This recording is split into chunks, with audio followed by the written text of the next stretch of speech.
episode number 74, Ironman Buffalo Springs Lake 70.3 with Jen Rulon. Welcome to the pursuit of the perfect race. I'm Coach Terry Wilson, and with each episode, I bring stories of athletes to you that share their experiences at races in order for you to learn how to have your perfect race. We'll hear stories from athletes of all ages, abilities, and races of all distances. So regardless of where you fit in, there's something in it for you. Thanks for spending some time with me today. Now let the pursuit begin.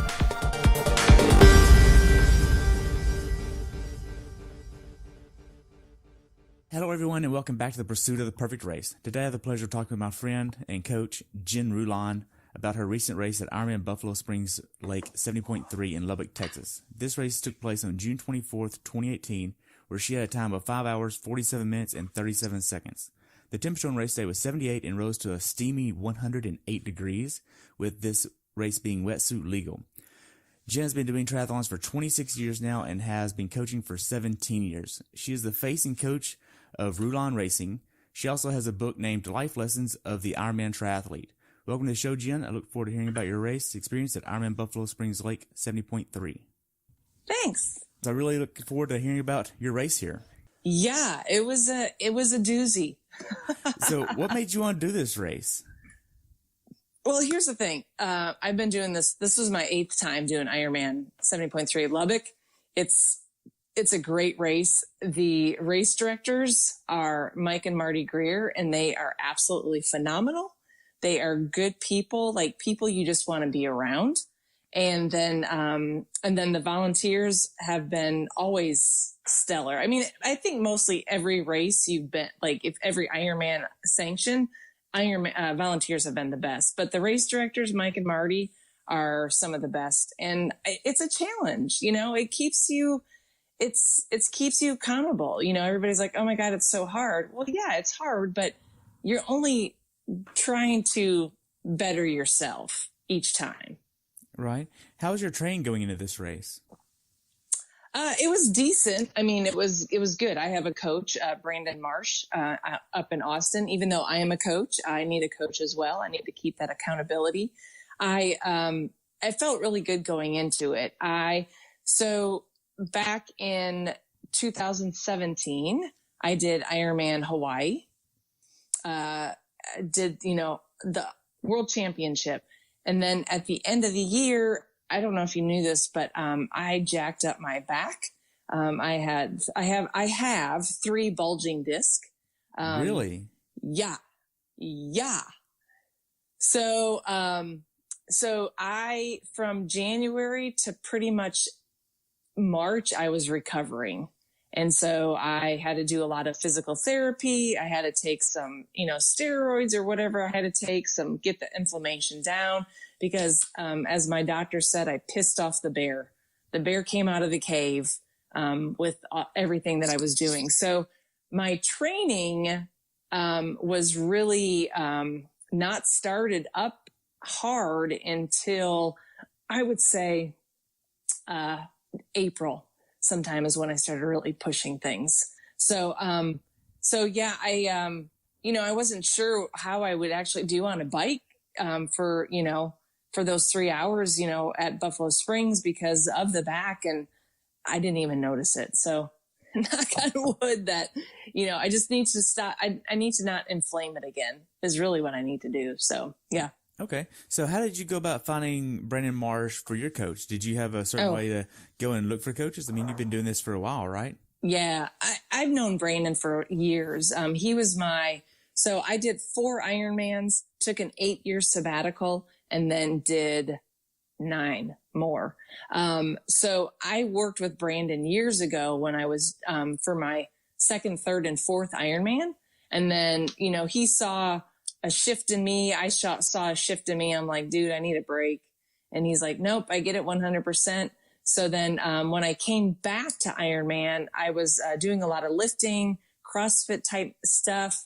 And I worked with a coach out in San Francisco that combines CrossFit and triathlon training.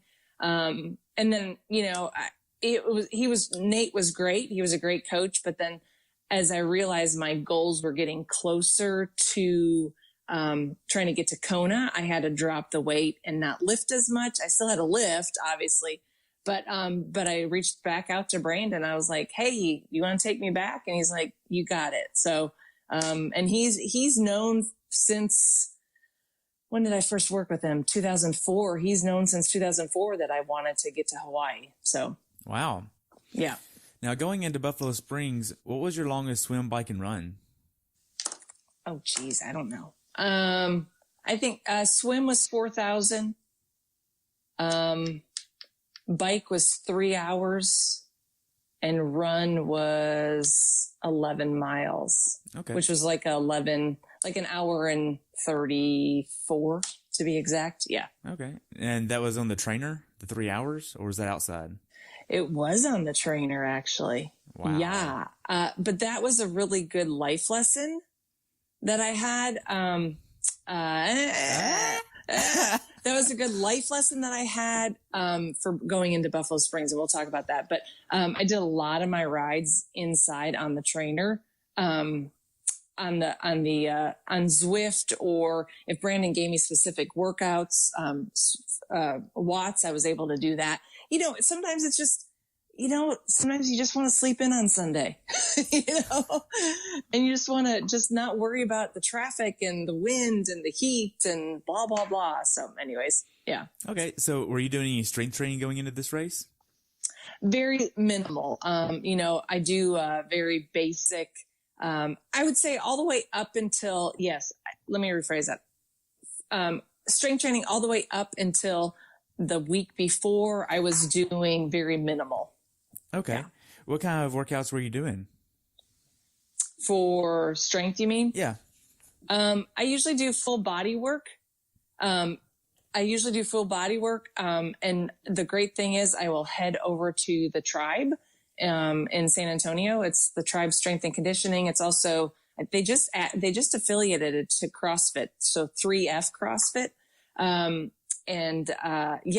I've been going to them, and they've been the Tribe has been fantastic, because with the Tribe is that they knew of my back issue. So they adjusted workouts for me, knowing about my back. And, I didn't have to lift, I didn't have to do 30 power cleans at 95 pounds. Like, that's just not what I can do. So the Tribe is very good about just keeping things very flexible and adjusting. So I went into the Tribe twice a week. And then the last week before, I did stuff in the little rulon-racing. We call it the gain cave now, not the pain cave anymore, because we've made some good gains. So awesome. Yeah. Going into Buffalo Springs Lake, what was the most hours you trained in 1 week? I believe, I could look at my phone, but I'm on my phone. I want to say I was maybe at 14 hours or 15. Okay. Yeah. I think that was the top. I'd have to look at it, and I can let you know again. But yeah, I want to say between 13 to 15 hours. Okay. Now, were you doing a lot of bricks during the week and on the weekends, or did you do a lot of bricks? No. Brandon is all about bricks on the weekend, long bike, run after. That's it. I'm not, and he and I are very similar coaches. We don't do a ton of bricks, during the week, but the main one is the long run after, the main brick is the long bike, and then like a 20-30 minute run afterwards. Okay. Yeah. Now, are you doing a long run the next day? No, sir. And I'm a big advocate on this. You can go and check it out, but I split the long run and the long bikes. So I have a day in between of training. I have done the long bike on Saturday, long run on Sunday, and it just is can I swear on here? Yeah, that's fine. It's a shit show. It really is. Like, you are so fatigued and tired from the long bike, and then you go try to run on quote unquote tired legs. Then you're just training yourself to run slow. You need to train yourself to run fast. Okay. if that's what your goal is. So, yeah. So you have an easier day in between those two? Is that what that would look like? Sometimes, I'll usually do a day off. So usually what I'll do is a long run on Friday, like today, and then day off on Saturday, and then my long bike and then run on Sunday. Sometimes if I did not get my swim in on Friday, I'll move it over to Saturday, and that will be like my active recovery day. So, yeah. Okay. So on Friday, is that like a long swim or a hard interval swim? What does that look like? It is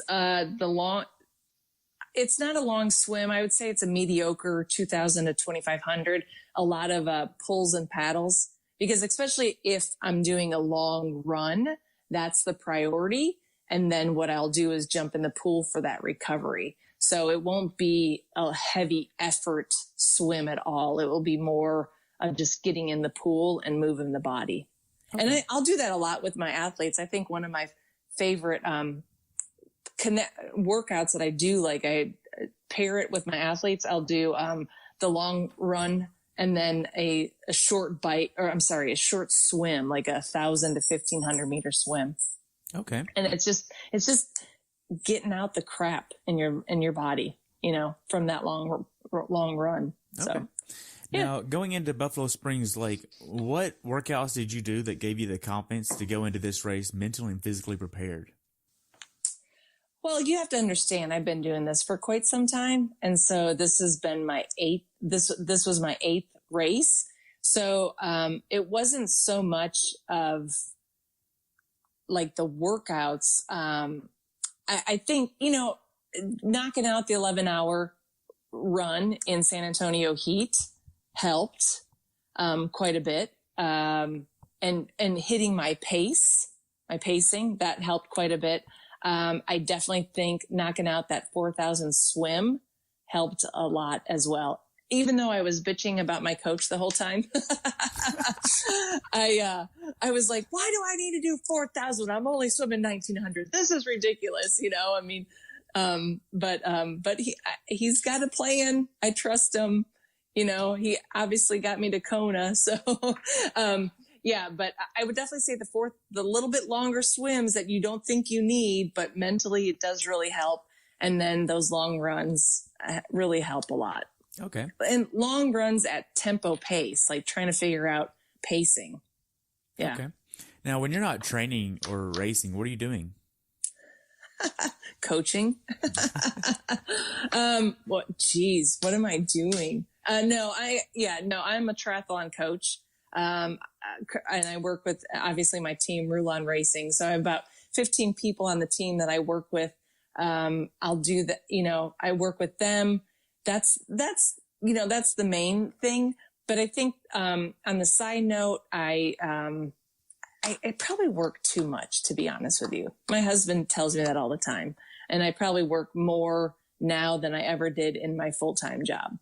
Or my full-time, 40-hour a week job that I had years ago. So, but other times, like, I love it just when we can hang out together. Just, I love we love going down to the Riverwalk, going to dinner, that type of thing. But we're very chill. Like since we train and work so hard, like for us to do anything outside of the norm, we sort of like to chill. Okay. So how big of an issue is balancing life, work, and training and coaching? How big of an issue is that? It can be challenging. It can be really challenging. Especially when the coach athlete thing is happening. Because if let's say, for example, I'm doing a 3-hour bike ride, I have my phone with me, I'm a computer. All of a sudden, if I have athletes texting me or sending me messages, asking me questions, I have to sit there and consciously no, you need to be an athlete right now and not a coach. So what I have recently started doing is actually putting my phone on airplane mode during my workouts. So I do not get I don't get an email or a response. Okay. Yeah. But the nice thing is my husband, he he's in the sport as well, and he's fast. So it helps a lot because we understand each other, and we don't have any kids. So Okay. Now, were there any sacrifices that you had to make going into this race, or even in the past? I know you did Kona last year, so did you have to make any sacrifices with your husband or your day-to-day life that was hard to make going into the race? I definitely didn't. With my husband, no, not at all. Family and friends knew exactly that I'd been chasing that dream for 28 years. So they knew that it was full on, that did my business suffer? Maybe. Yeah. Maybe I wasn't fully engaged with my athletes. I've had some people say, well, it's hard to coach and be an athlete. It's like, well, yeah, but I'm going to still walk the walk and talk the talk. If you don't like that as a coach, then you don't hire me. Plain and simple. Well, it's hard to be a coach in the sport and not be an athlete in the sport. Like, you have to have a working knowledge of what's going on with the races. What's 100%. What's it feel like to be in that race at that point in time? Like, 100%. You can't really do that. Yeah. And I think there's coaches out there that have retired who are really good athletes, but they may not be the best coach because they're not in the know. Like, they're not in the up and dated version of what's going on with what, but then there are some really good coaches that were good athletes too. So it's a fine line. It's hard. Yeah. It is. Now, whenever you think about your training going into this race, were there any days where you just mentally didn't want to train? I have to say no. No, I think actually the week before the race, I was pretty drained on Wednesday. I had a 3,500 meter swim on Monday, and then I had like a run and then a bike on Tuesday and an interval workout on Tuesday. This was before Buffalo Springs. And all of a sudden on Wednesday, I was like, I'm exhausted. Like I did an easy spin that day. I reached out to my Brandon. I was like, hey, I got to call it. Like I'm beat. Yeah. And he was like, that's fine. Just, do what you can and we'll go from there. So yeah. Okay. What was your taper like? You mentioned the week before. What was your taper look like? Taper probably wasn't as big of a taper as I would have liked. I think, but I have to say, I trust the coach, like the coaches, that's why I hired him. So I think he wanted to, I think I had a good push, through. I would say my taper was started probably on Wednesday before the race. Okay. Yeah. What did they look like? I think Wednesday was an easy bike, and then Wednesday was an easy bike, and then Thursday, gosh, I don't even remember. Terry, this is ridiculous. It was just like a week ago. I think Friday. Thursday. That's what it was. So Friday we left for Buffalo Springs. And so then I just did an easy run that morning. And then Thursday was a bike swim because I knew I couldn't get the swim in before we left and stuff like that. So, and then Saturday, I usually take the day off before a race. Okay. What was your mindset going into Buffalo Springs Lake? I felt good.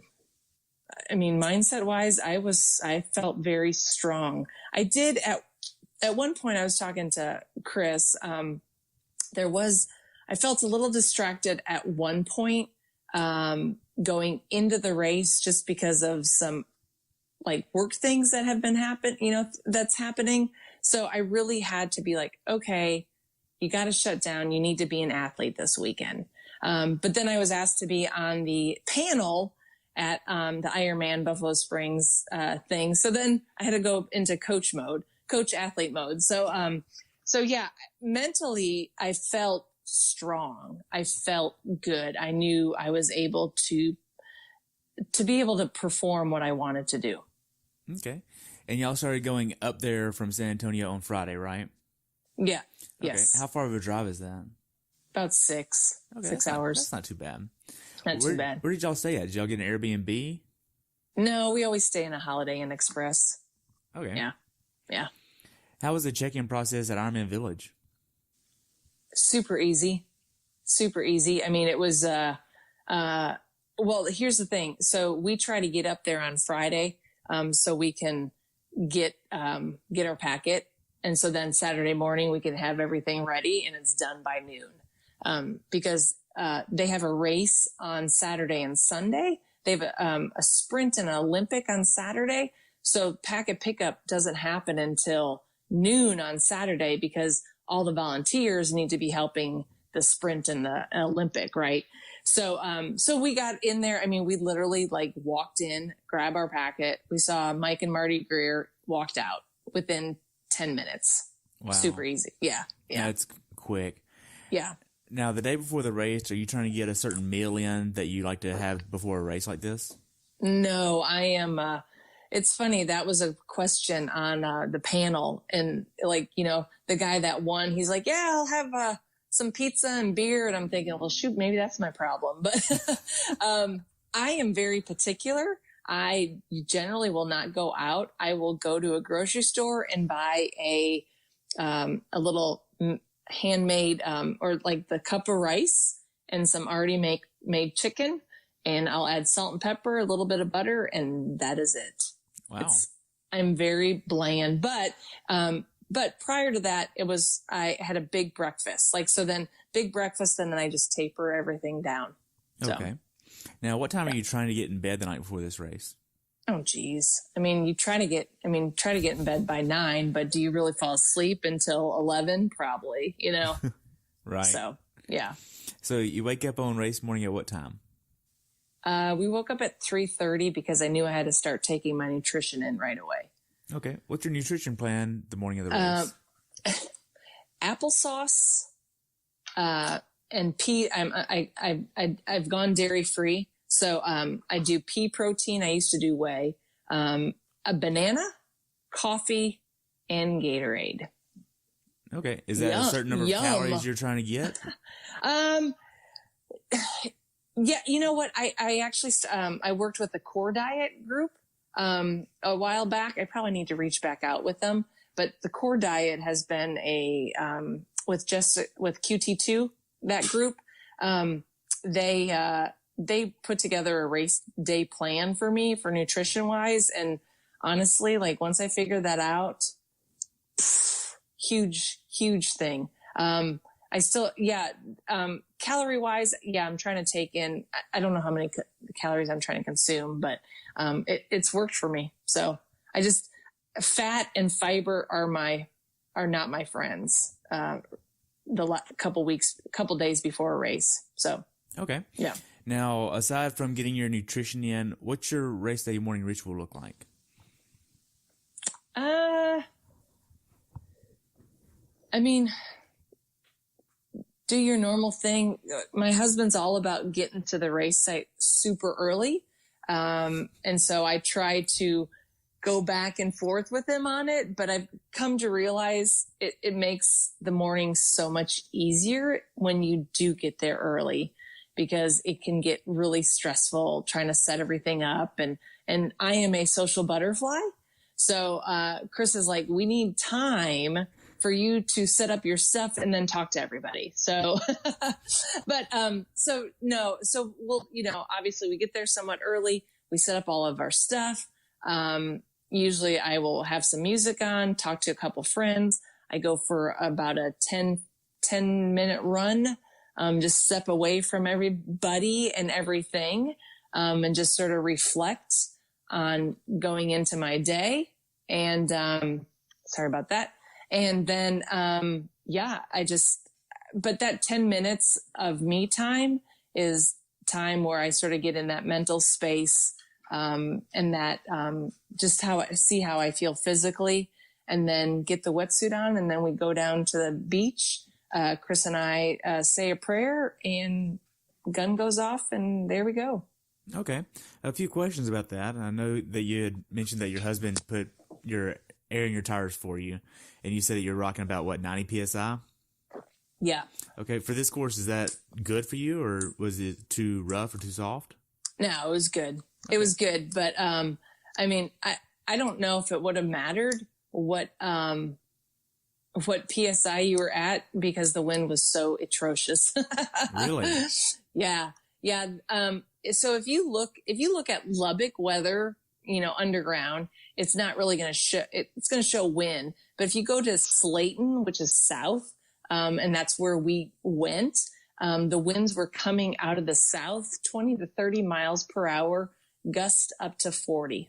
Wow.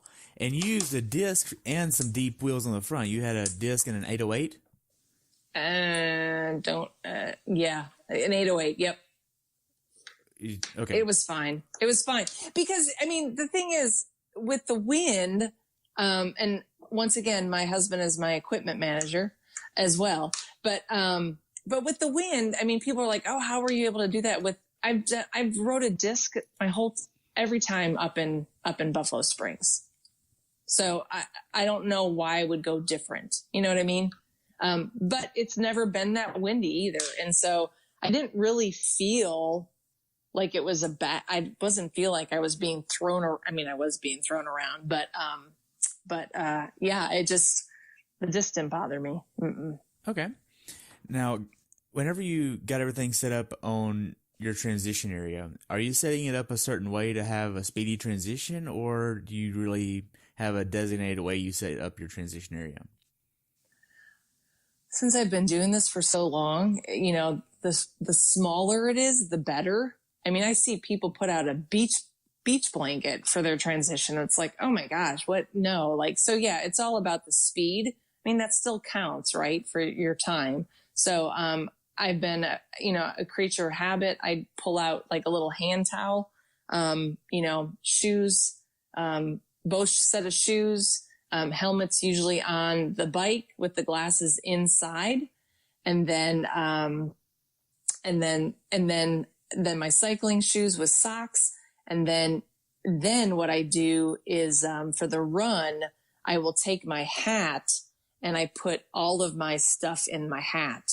So then I can grab my nutrition, grab my belt, put my, hat on, and I can run after I got the shoes on. So yeah, very, very, I try to go speedy. Correct. Okay.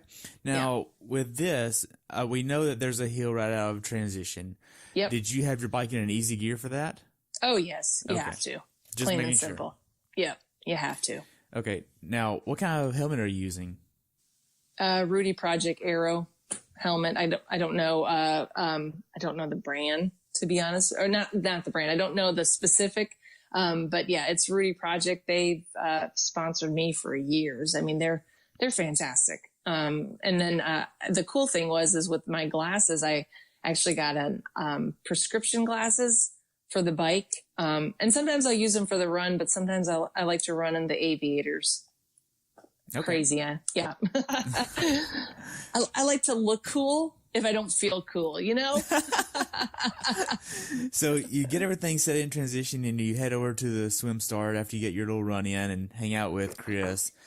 What was the final few minutes like before the gun goes off? Are you trying to get any last minute nutrition in or anything? 15 minutes before, I took in a Humagel and some water. That was really it. I don't know if I'm going to do Huma again. The last two races, it didn't settle right for me. So I might have to look at something else, like maybe take some Cliff Blocks, because those are like little candies sometimes, like those little jelly ones. So I might try those. We'll see. I got to play around with that. So yeah. Okay. Were you able to get in and do a practice swim? No. I'll just warm up, And for me, here's the thing for me, I get cold very quick. And so, if I am wet and standing out waiting, I'm just miserable. So I usually don't swim beforehand. Okay. So being that you get cold, do you use the full sleeve wetsuit if you can? I did. Mm-hmm. Okay. Yep. What kind of wetsuit are you using? Roka. I mean, no, Roka's fantastic. It's I've been in wetsuits my whole life. And so Roka is very moving. It's like, it doesn't even feel like you have it on. Wow. So, Yeah. And I'm not just saying that because they are a sponsor. I mean, I really, truly feel that way about that wetsuit. So, Okay. yeah. Now, the gun goes off, and this is an age group starts now rolling, so your age group goes off. How does the swim go for you? Okay. I think the swim, I sort of talked about this in my post-race report. It was choppy. It was a little bit of chop and slop. The buoys were moving because of the wind. So, not only did we deal with the wind on the bike, we were dealing with the wind in the swim. And, so, I mean, I felt strong. I felt pretty good. The waves were every 3 minutes. So, people were coming up behind me, but then I was coming up behind people on the first wave. So, it was, it was decent. I think for my swim, it was much slower than what I've done in the past at Buffalo Springs. So, but honestly, when I got out of the water, I had no idea where I was at. I don't wear a watch. I love the Garmin Phoenix.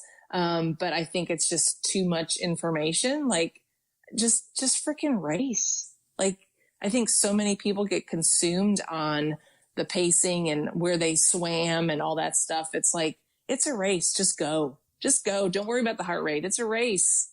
Go crush it, So for the swim, like I said, I had no idea where I was at, but I knew it wasn't my best time because most of the time we were going right into some waves. So. Okay. And I completely agree with you on the whole watch thing, especially in the swim. Even for my athletes, I have some that rebel, but I'd give them my 2 cents of, hey, look, you're in the swim. Don't wear the watch because air being 800 times less dense than water, the hydrodynamics effect of wearing a watch is just so much more than even wearing it on the bike. And I was talking with someone yesterday about if you wear a watch on the bike, I heard whenever Lauren Barnett did a podcast with a guy named Dave Jimenez out of Dallas here, she actually said that when in the wind tunnel that she did with John Cobb, that wearing a watch just like this will cancel out the use of a disc on the bike.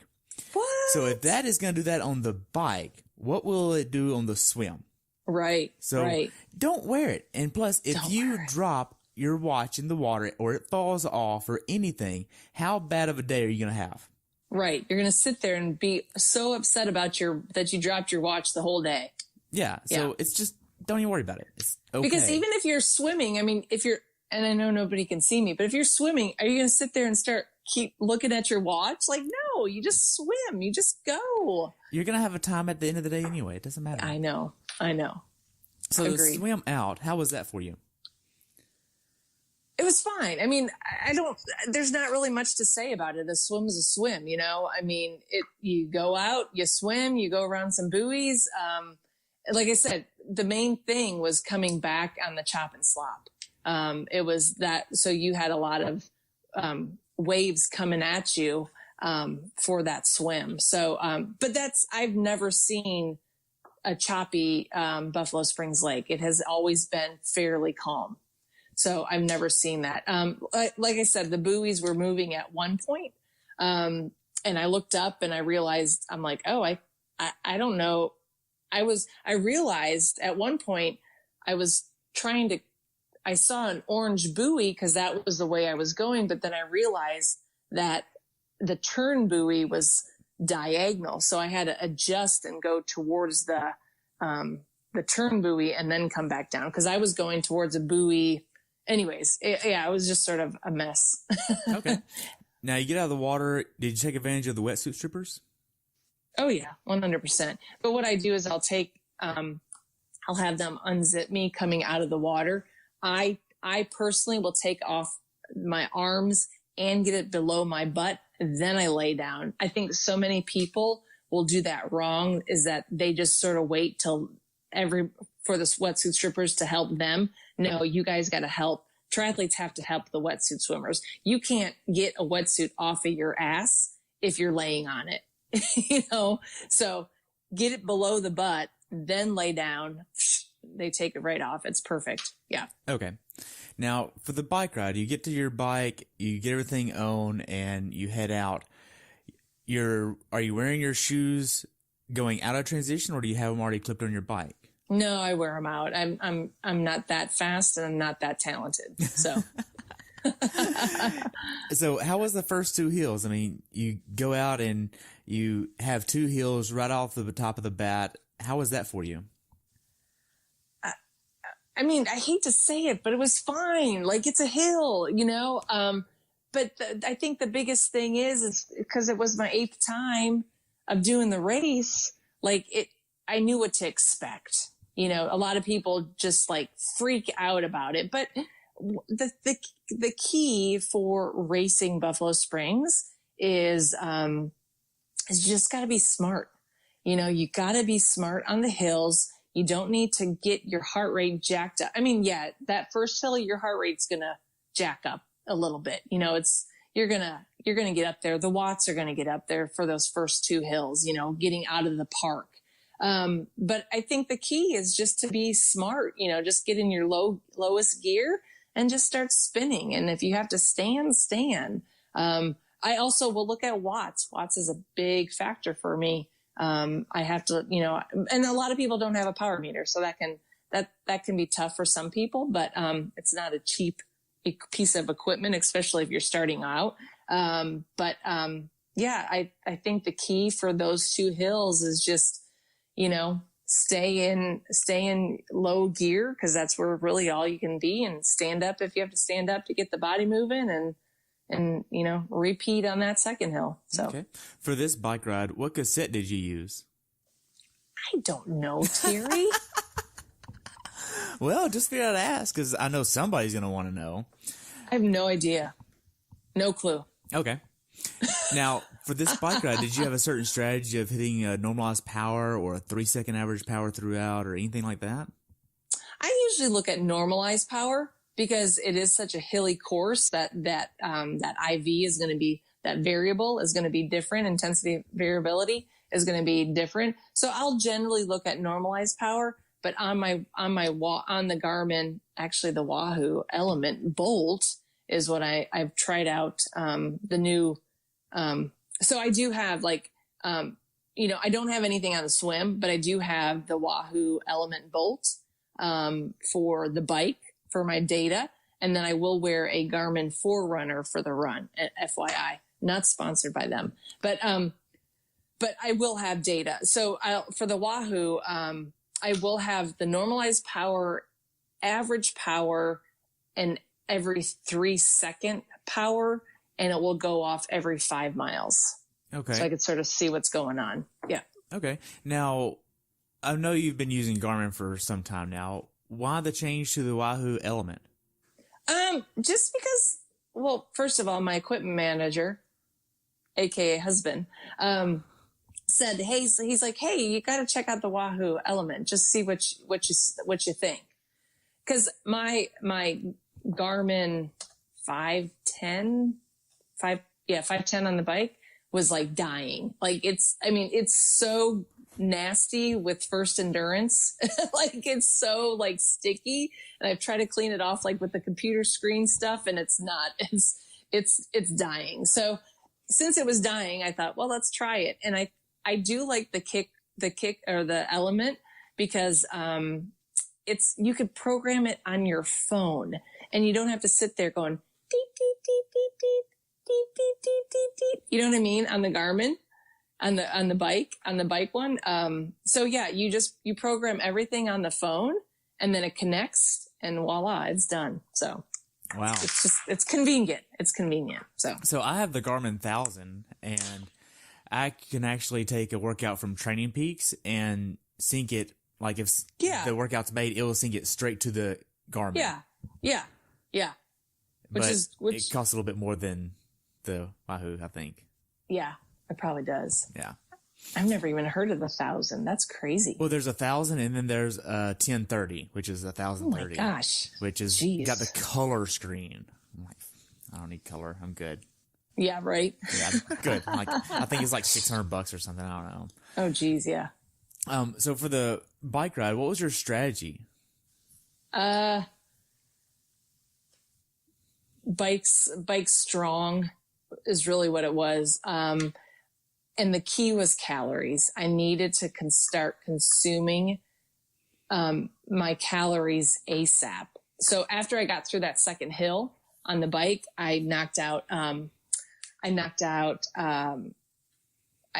started drinking my nutrition. So within 50 minutes, I took in my whole first bottle of 240. So then, by the time I got to that first water station, I was able to take a Gatorade handout because I knew I needed. So here's the thing. I use First Endurance. They're a sponsor as well. Plug. But since I'm not taking in with First Endurance, I only like to make a bottle of 240, and I knew I needed more. So I had to take in some Gatorade Endurance to get the more calories. So, okay. Yeah. Now, so you're hitting 240 calories per hour, right? Just on what you have, and then you supplement with handouts. You got it. Yep. Okay. Mm-hmm. Yep. Now, you knew that this was going to be a hot day. I'm sure you looked at the weather. Did you have a sodium plan to get enough salt in as well? You know, with the First Endurance, I don't feel like I need usually. So this is what I'll do. I'll take base salts. And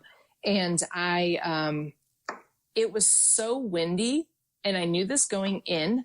I didn't want to deal with the tab, or not the tabs, but the salt on the bike, because I don't think I would have even gotten it in. So I knew that I had to get my salt and my all that stuff in the First Endurance and the Gatorade. Okay. Yep. Now, how are the aid stations on the course? They're great. I mean, I think they had it like, I looked at the handout beforehand. It was like at 7, 18. I mean, cause it's, out and back type of thing. So there was a lot. I was really surprised. I was surprised. There were not quite many volunteers. And so at one point I actually had to stop to get some Gatorade because I got the water fine, but then I couldn't get the Gatorade. So I actually had to stop, and then they ran up to me and got me the Gatorade. So there were not, to me, that there did not seem as many volunteers on the bike. Okay. But I mean, I'm sure it's hard to get volunteers. Right. I mean, being 108 degrees outside, no one really wants to stand out and just hand stuff out. Exactly. Right. Now, did you see a lot of flats on the bike? No, I did not. That's good. How was the quality of the road for this course? The what of the road? The quality of the road? Oh, the quality. Well, thank goodness. Mike Greer took out probably the worst road in Lubbock, Texas. So he finally took that one out, which was great. I mean, chip seal, not too bad. Like there were some nice, solid, smooth roads. But it's the hills. It's the hills that scare a lot of people at Lubbock. Because there's, they call them the spiral staircases. So, there's like two spiral staircases, like you're climbing, you're circling up them. So yeah.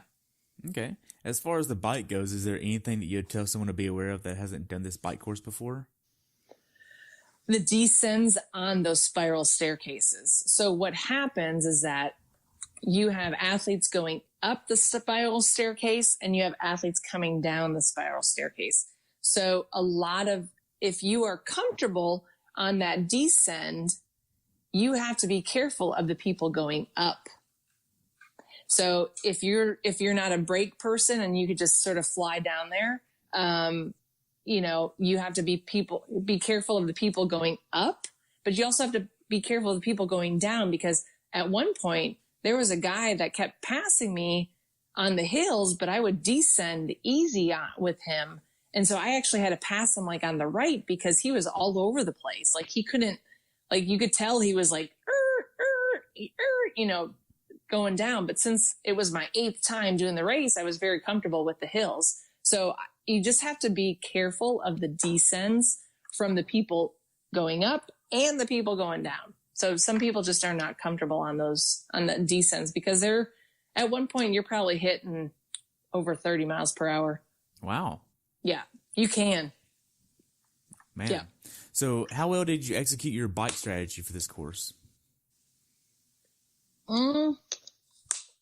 Not well at all. What do you mean? The wind played a huge role. Like I told you, like you had gusts. There was one point on the bike that I was tilting to the left to make sure that the bike stayed up straight. Wow. The wind was that powerful? The wind was that powerful. And I was going past a girl who was not in her aero bars, and I looked at her. I go, this is effing crazy. She's like, I have never been in conditions like this. And she's like, do you have an Allen wrench? My bars are jacked up. I'm like, oh man, no, I don't, I said, hey, there's an aid station stop up there. Maybe they have one for you. But yeah, like and there's another girl a girl and I from Dallas, I think she's Dallas area. Her and I were going back and forth, and she's like, what the hell? and she was like, we have one more hill left. And I'm like, I'm not worried about the hill. It was the wind that I was worried about. So anyways, you were asking about strategy. I was getting to a point where it was very hard to take in nutrition because of the winds were so if you're going south towards the airport or going south to go back home, you have that headwind smack in you. You're going downhill and you think oh man, I'm going downhill. This is a really huge descent. I should be hauling ass. And you're going like 15 miles per hour. But then when you turn around and you go north, like your power is super low and you're going, 25, 30 miles per hour, like, cause you're flying cause you got that tailwind. So nutrition wise, I did not execute. How do I explain this?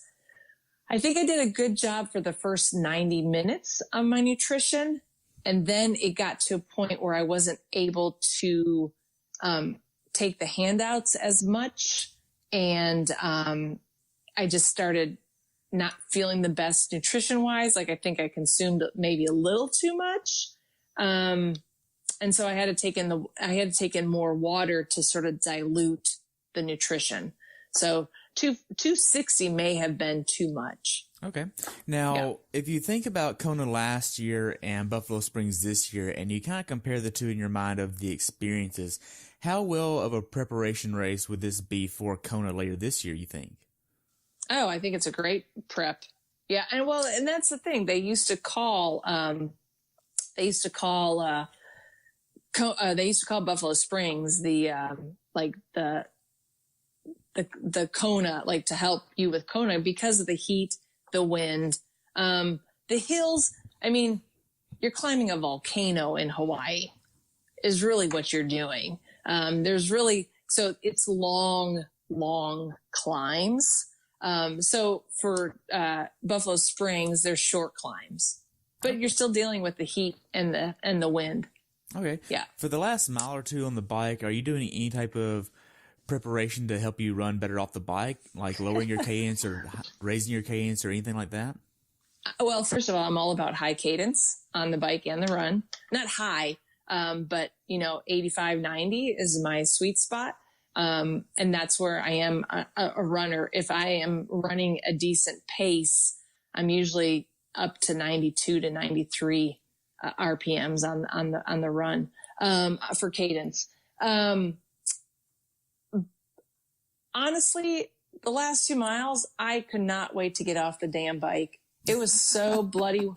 It was so bloody windy. I got into a very negative headspace. I wanted to flat. I wanted to DNF. I wanted to quit. I wanted my frame to crack so I did not have to go out and run. That's how bad the wind was. I got in some really negative headspace out on that bike course because of the wind. Wow. So, yeah. And which is not common for me. I'm generally a very positive person, and everybody's like, oh, attitude's everything, blah, blah, blah. Well, when you got gusts of wind at 40 miles per hour, yeah, tell me how your attitude is. Right. You know. So you get the T2. How does T2 go for you? T2, I stared at my shoes a little bit and actually thought, am I going to go out there and continue? There was actually a woman next to me putting her stuff away. And I was like, God, that's so smart. I mean, Terry, I really hated the sport of triathlon on Sunday. I hated, especially on the bike. And if you know me, if people follow me, I'm a very positive person. I love what triathlon has done for me as a human being, as a woman, as an athlete. But Sunday, I hated every little bit of triathlon. And it was because it was a tough day on Sunday. So I in transition. I actually really did stare at my shoes. I saw the woman next to me, doing things. And I thought, God dang, she may be smart. And so I said to myself, okay, just the run. Here's the thing. The run is my jam. I'm a big runner. I love running. So I told myself, well, if I were to DNF or quit, then I wouldn't get my run in. And I sort of like my run. So let's try it, so I go out and run. There you go. So yeah, I stared at transition for a little bit. Okay. So how did the first few miles go for you? It sucked. Yeah. Because it's obviously in the hottest part of the day by the end. And yeah, you have a hill at mile 3 and mile 8, I think, right? Mile 4. 4? Wait, 3. No, you're right. It is 3. I'm sorry. It is 3. Okay. Yeah. So yeah. How did you tackle that hill first? So first, I'll go back to mile 1 because there was photographers there. And on my Instagram, Coach Jen Rulon Instagram, there's a picture of me running and I am not smiling. I am pissed off at the world. And that was when they were taking pictures of me, I was like, I so want to quit. I so want to quit. I don't feel good. I feel like crap. I don't know what I need. I probably need to start needing nutrition, blah, blah, blah. And then about mile 1, past mile 1, I saw volunteers and I was like, oh my God, ice and water. That's all I wanted. So I started putting the ice and the water in my body. Mile 2 is when I started taking in my first endurance liquid shots. So then I took liquid shots 2, 4, 6, 8, 10. And then I was done with the liquid shots. But that hill. So then, yeah, so you're running around the lake for the first 2.5, 3 miles. And then you have to run out of the lake and there's a nice hill there. And I run up the hill. Okay. That's how I tackle the hill. And it's a shuffle. It's a shuffle. It's not like, I'm not Usain Bolt running up that hill.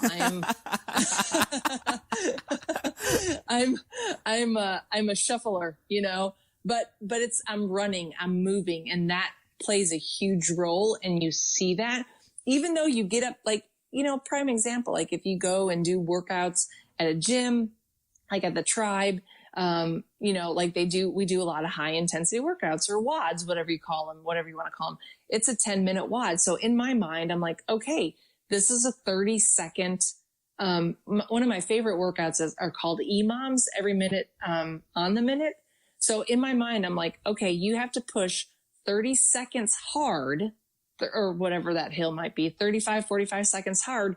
And when you get to the top, you can catch your breath and then continue on with your run. So that's how I tackle hills a lot. I run up them.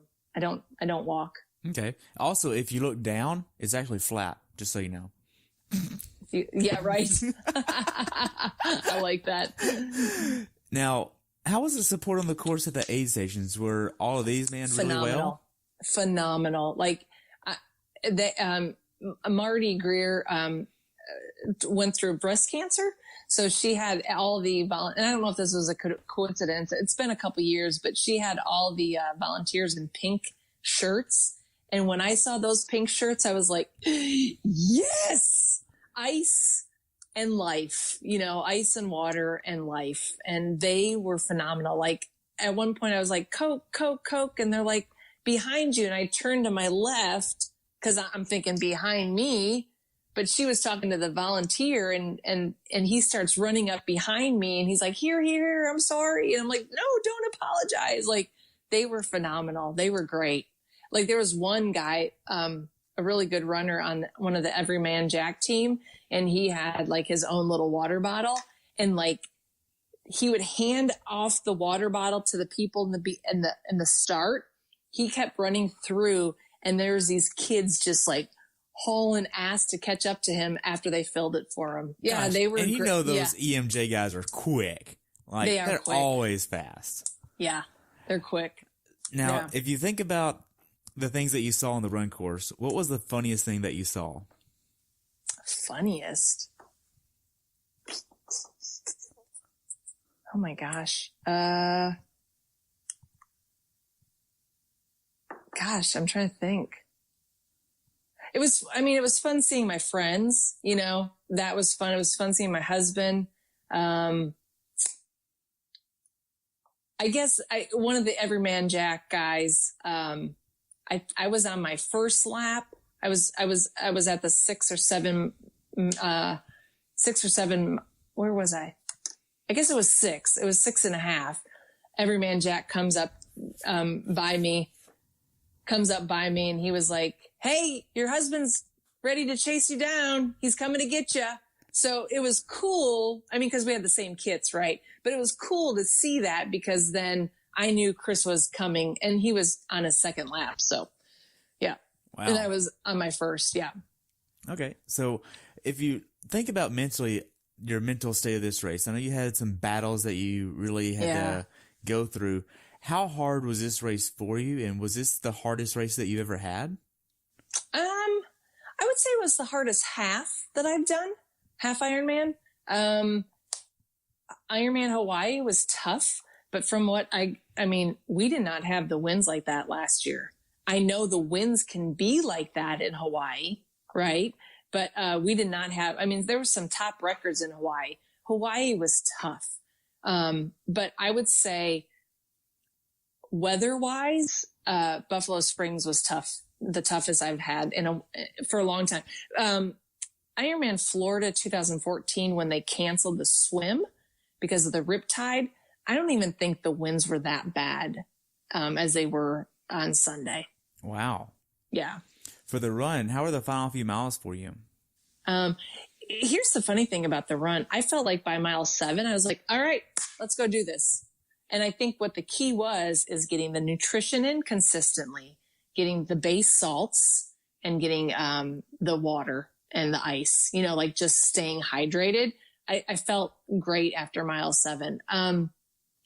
Mentally for me though, like after I got through mile 7, I was like, oh, this is easy. I know the course. I know what I need to do. I just sort of have to shuffle up that hill, and then just sort of knock it out. And I knew I had to go from water stop to water stop because it was so hot. Okay. Now, knowing that you really didn't get into your groove until mile 6 or 7 on the run, could you have sped up your nutrition plan a little bit on the bike towards the end of the bike, and then had a little bit more better run overall? 100% for sure. Okay. Yeah. No, I definitely don't think I took in the calories that I should have on the bike. And I know that's a factor for my run, plain and simple. And that's a lot of people's issues, is if they have not figured out the nutrition piece in an Ironman or a half Ironman, like people think, oh, you need to go harder, you need to train harder, whatever. But nutrition is such a huge role. My power and my normalized power and everything, I was good. Like I was at where I needed to be at. Could I have pushed a little bit more? Maybe. But nutrition wise, yes, I do think I should have taken in a little bit more calories on the bike, because I still had a half of my first endurance bottle left. So I was obviously short. Okay. So I was trying to consume 260, but I probably maybe got in 220 on the average. Okay. So tell me about the last 800 yards of the run. Oh, it was great. I mean, it's 800 yards left, you know. It was interesting because if you've done the race before, it's 2 loops around pretty much the lake. And then you go, when you're coming down, when you see like it said mile 11. And I'm like, I looked at my watch. I'm like, it's like 12 and a half. No, it's not mile 11. I'm almost done. So when you see the bridge to go across, you know, you're close, you know, you're there. So, I turned to go on the bridge and there was an older gentleman. There's an older gentleman. I don't know how old he was, but he was hauling ass. Like he was cruising. And so, anyways, I just said, all right, let's pick it up. Let's push it in. And I did. And, you know, I posted this on Instagram yesterday. All those feelings of frustration, hating the sport of triathlon always goes away down that finisher chute. Because I have to say that's probably one of the best feelings in the world. Wow. So after you crossed the finish line, what'd you do next? I heard my husband yelling for me and I saw him, and I hugged him and started crying. And I said, I wanted to quit so bad. I wanted to DNF. And he pushed me back. He grabbed my face. He goes, Jen Rulon does not DNF. Wow. Yeah. And he's right. You know, I wanted, like I said, I wanted to quit so stinking bad. I hated it, but I couldn't do it. I couldn't do it. I had to push through it. So I'm glad I did because it got me to third place. Yay. Third place in my age group. I think 18th overall female. So yeah. Wow. So after you get done with the race, how was your recovery process? I actually got an IV. But first off, I actually jumped in the water just because I needed to cool off. And so I jumped in the water, just sat there. People were drinking beer and I'm like, no, not right now. Then I got out of the water and I actually felt a little woozy and cold. So then I go over to the IV station. I was like, hey, I'm feeling a little woozy. But I don't know if I need an IV. They're like, come on in. It was like, that's what they do. They hand out a lot of IVs I'd be curious how many they handed out at Buffalo Springs, but, I got an IV. I didn't take in my recovery drink cause I didn't really need to. And then I attempted to drink part of a beer and it was not going down very well. So, yeah. So, and then we waited for a couple of my athletes that I had out there as well. Okay. So looking back on it, how well prepared for this race do you think you were? Oh, I was prepared. Was I mentally prepared for the wind? Not at all. And you want to know why? Life lesson number 5,322, right? I rode inside most of my training for Buffalo Springs. So I think moving forward, because I'm doing Ironman Florida, moving forward, my goal is to bike outside every Sunday, whatever that might be. So yeah. Okay. Now, what's something that you learned from this race that you'd like to pass on to someone who hasn't done this race before? I think if you've never done this race, and I think races in general for everybody, the key I feel is do not compare yourself to what other people do. Like you have to do what Terry does, what Jen does, what Bob does, what Jill does. Like I think so many athletes, beginners who do races, always look at past participants or they look at everybody else, what they've done in the past. And in reality, you got to just do what you do. That makes sense. Now, for first timers, what advice would you give them? For the Buffalo Springs? Yeah. Practice hills. I would say practice climbing would be the key. Try to get, oh gosh, I wish I knew the grade. I 10%. Think some of them, was it 10%? Yeah. I would start, see, I told you, I just go out and do it. I don't even, I would start practicing climbs and getting comfortable with your heart rate higher than what you normally are. And I think what helps is doing high intensity, like little workouts, like 10-minute little WODs, or getting out on the bike and climbing. Maybe it's not a 10% grade. Maybe it's a 5% grade, but it's a 2-minute climb, something like that. Like, I think the key is to learning how to climb and start, practicing getting comfortable being uncomfortable. Yes. Now, how could Ironman have made your race experience better as an athlete? Oh, it was fine. It was fine. There's nothing. I mean, like I told you, Ironman 70.3 Buffalo Spring, top-notch race directors, Mike and Marty Greer. I will give them a shout out to the day I die. They're phenomenal. They're good people. And they I think Ironman came and actually helped them a little bit. I saw one of the main guys from Ironman that I've met, Scott. I don't remember Scott's last name, but yeah, it was a great race. So okay. We covered a lot. Do you have anything else you'd like to add about your race?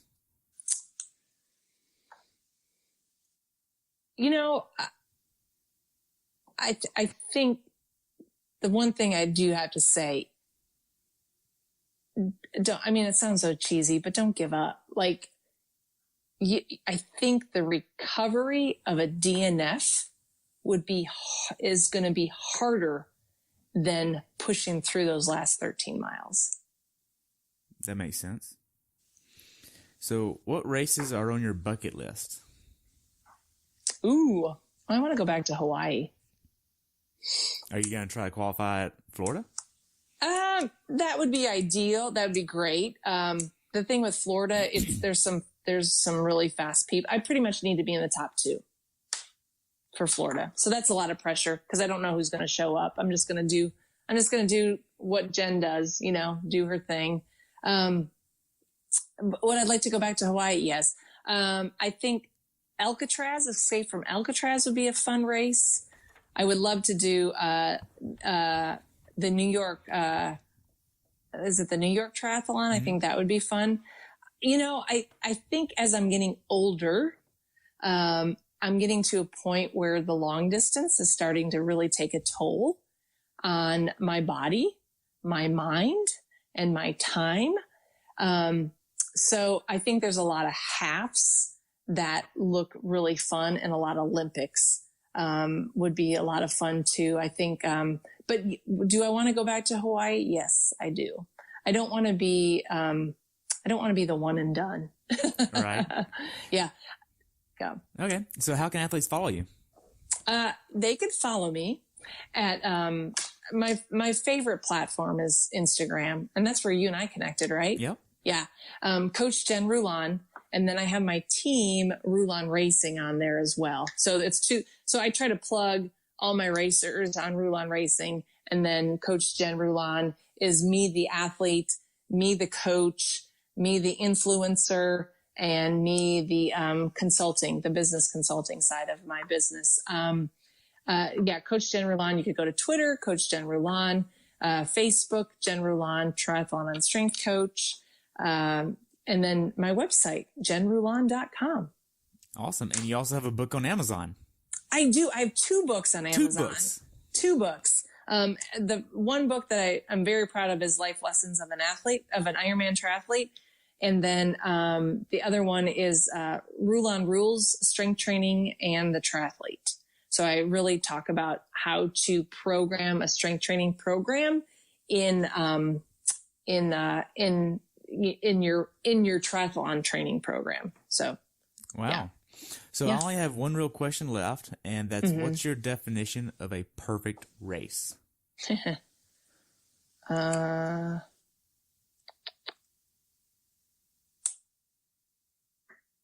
had a perfect race. It was Ironman Mont Tremblant last year, where I qualified at Hawaii for Hawaii. Definition of a perfect race. A race that suits the athlete, not your friends, not your family. The definition is a race that's going to suit you emotionally, physically, spiritually. What does that look like for you?